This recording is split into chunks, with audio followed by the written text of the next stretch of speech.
back to the Citizen channel. Hope you're all staying safe and well. And yes, a City Book Club specialist. We usually look back at older books and read excerpts and stuff like that. But occasionally, I think I've done this a couple of times. We look at a brand new release, and we're going to look at a brand new release today. Superb release.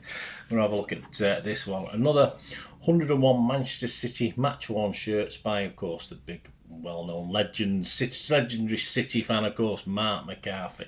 So we're going to have a look at that today. My thanks to Ray at City Fan TV, who got hold of this for me, got me on the subscribers list, and of course to Marc, who signed it personally for me as well.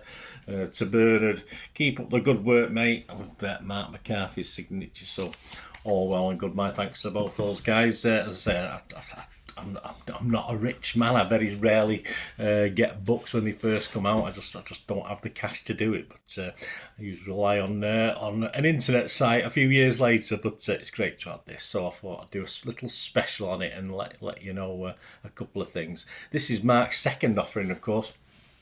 It's self-published as well, so please, guys, give me your support. I'll give you the details at the end of this vlog where you can get hold of it. You can still buy this, and it's a great edition. Of course, if you've got the first one, or just for City fans in general, you don't have to have the first one to enjoy this one. It's as simple as that.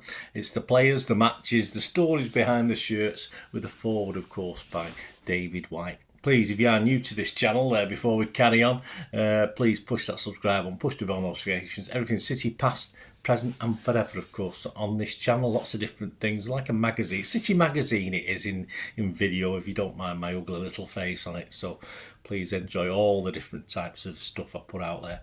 And if you can give us a little thumbs up, it's always appreciated. Yes, it's 164 pages, 210 times 147 millimetre book, well bound, yes, superbly bound. I've tried to open it up and mess about with it, and it's stuck together okay, which is more than I can say for some things. So well put together, well laid out, simple.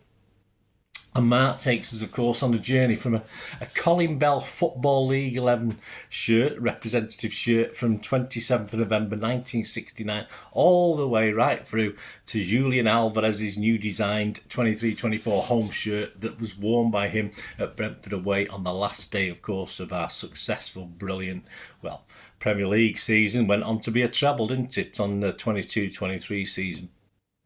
So what I'll do, I'm going to give you a little bit on 5 of the shirts that appealed to me. I'll give you the reasons why. I'm wearing one of them now, and there's another one in the background I'll tell you about in a minute. But just by way of introduction, I'll read out Marc's introduction as to his thoughts and the reasons behind it, etc, etc. So I'm sure Marc won't mind me just reading this little excerpt out. Marc says, it was never my intention to do this follow-up book to 101 Manchester City match-worn shirts, which was released in 2021. But as a passionate City match shirt collector, it's a pleasure to be able to share another part of my collection, some stories regarding the shirts and the seasons memories that they bring. My collection has grown considerably over the last few years and has a hobby in general. You'll have to scroll through the many social media channels to see the number of accounts now dedicated to collecting not only match-worn shirts, but football shirts in general. I can't speak for other collectors, but I can safely say they may well agree with it. I can do and say with me when I do say the feeling never gets old of adding a new shirt on and unearthing a real holy grail of a shirt into the collection. This was the case for me during the first lockdown, when over many years of trying to trace an unusual yellow away shirt that was only ever worn once by City at Arsenal. I did a vlog on that on the 14th of October 1989. With just one set of shirts produced, it's become a real holy grail of City shirts for any collection. The kit was hastily given away by then City director Freddie Pye following our 4-0 defeat, and the instructions of Chairman Peter Swells, who demanded that the kit was never be seen again. Well, it was actually seen numerous times across Manchester's Saturday and Sunday leagues when it was used by a local team, MMS, who were managed by Liam Hall. The kit was used well into the 1990s before the side broke up. A lot of players got to keep the shirts, but the majority have now long been sold on. A few were surfaced more recently, but were quickly snapped up by a dealer who then sold for huge profits. After many online requests for the shirt, convinced that there will be one still out there, I was pointing to a fellow blue called Billy Bell, who had found one just stored in a bag of old City shirts just waiting to be discovered. A deal was quickly arranged with Billy, who in fairness could have sold the shirt on for much higher profits, but as a man of his word, he kept to our deal, which I will be forever grateful. Courier was quickly arranged to be sent to collect the shirt, which I'm thrilled to have in the collection, as there certainly aren't too many, if any more out there. City have played and still do to this day a huge part of my life. As many football fans would tell you, our clubs were our first real love, the ones we can forgive no matter what they throw our way. City have certainly tested that unconditional love over 40 years I've supported the club, although the past 15 years or so have been pretty incredible to say the least. They certainly have, Marc. In February 2023, I was kindly invited by the club to take part in the 23-24 season kit launch, where I spent the day in and around the first team while featuring the official home fans and players photo shoot along with the likes of Jack Grealish, Erling Haaland, Mahrez, former City keeper Alex Williams. I also spent time with our current kit manufacturer Puma, talking about kit designs and ideas while showing them a collection of match shirts we have worn over the years. The day was topped off when I was introduced to legendary Oasis singer Noel Gallagher, who was filming a piece using my shirts. Another honour for me. I was delighted to be able to present him with a copy of my first book. For the record, Noel's favourite City shirt is the 86-88 black and red chessboard checkered style. Yeah, okay. Yeah, it's alright.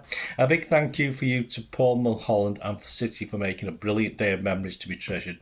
With just over 600 shirts now in the collection, I hope you enjoy flicking through some of my shirts. I hope you will spark some memories of days gone by. Some you may want to forget, yes, and some you will never forget. Enjoy. City till we die, of course. So, fantastic from Marc there, with the match worn shirts. I'll tell you about this one I've got on in a moment, which holds that esteemed, notable thing in my life. So as I said, I picked out 5 personal favourites from the games. Obviously, I was at these games over the period of over 50 years. Of course, I'll start with the Dennis Law one, the 25th of August 1973. It was an interesting game, a 3-1 home win. I've touched upon it in my history channel that featured that season. When I started, obviously, I give you my little personal thoughts and memories, if I can remember, of the games as well. And it was a 3-1 win over Birmingham City, first game of the season. It was an opening league game. I remember this very, very well because as soon as the gates opened, I was going up the back of the Kippax, and there was obviously shouts, quite a lot in there singing City, City. Now, I'd been to a few games by that stage, so that was quite early for City fans to be in. So I rushed up the stairs to join in with the excitement, and they were all Birmingham City fans. Yeah, so they got in the Kippax first, and were in the sort of singing spot where we would normally stand. But by kick-off, I can't remember the ins and outs of it, but there weren't many about, and they'd been ousted, of course, by the proper City. But so I do remember that game for that reason, more than any other, in fairness. Laws scored 2 in that game in front of a crowd of 35,881. And from memory, it was a nice day, which sometimes you got in August, didn't you? Then it goes to the 1976 Tommy Booth League Cup final shirt from Umbro. This, of course, was my second visit to Wembley to watch this game and watch Tommy Booth, of course. I'd already been to see us get beaten by Wolverhampton Wanderers a couple of years before, but finally we got victory, of course, over Newcastle 2-1. And unusually, yes, Tommy Booth wore the number 8 because with Colin Bell unavailable at the time, Booth was made to, put into midfield, which he was quite capable of doing it. So he wore that odd number 8 shirt, which wasn't his normal number. You sort of remember Tommy Booth more as a number 5 and along the back line. Then on to 82-83, and our first shirt with a sponsor. Yes, that was Saab, of course. It turned out a bit of a disaster, didn't it? There was a clause in the contract where we would get paid double the sponsorship money if we won the league. It couldn't have gone further wrong, really, could it? As Marc points out in the book, this Graham Baker worn shirt this season was the one, sadly, that ended in the disastrous home defeat to Luton Town, of course, and we were relegated. A sad day for us all that were there, City fans, and just part of our history, and you take it on the chin, don't we? But so an interesting shirt for that reason. The fact it was our first sponsor. You remember the football programmes with the picture of the Saab cars on it with all the City players in the shirts.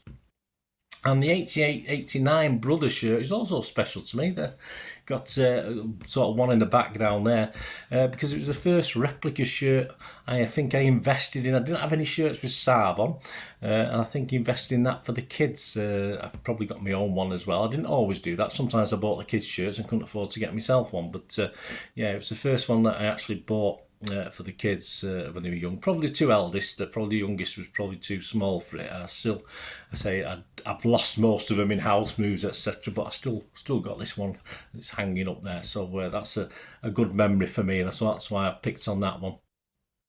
And of course, the final one, I'm going to go back to a player I don't remember much. He played for City, he was a loanee, he didn't play many games, as Marc points out, but Simon Royce came as a keeper on loan in the 01-02 season.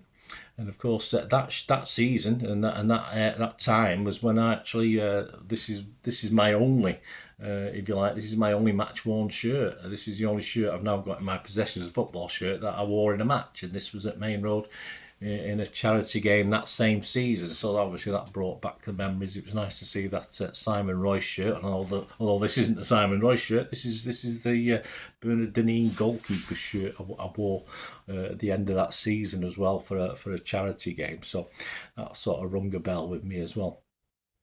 So I'll say my only match worn shirt in reality. The only shirt I've got here that I've got shirts I've worn to go to matches, but this is the only shirt I own that I've actually played in at Main Road. So I'm quite happy with that. It's a lovely memory. Anyway, so there you go.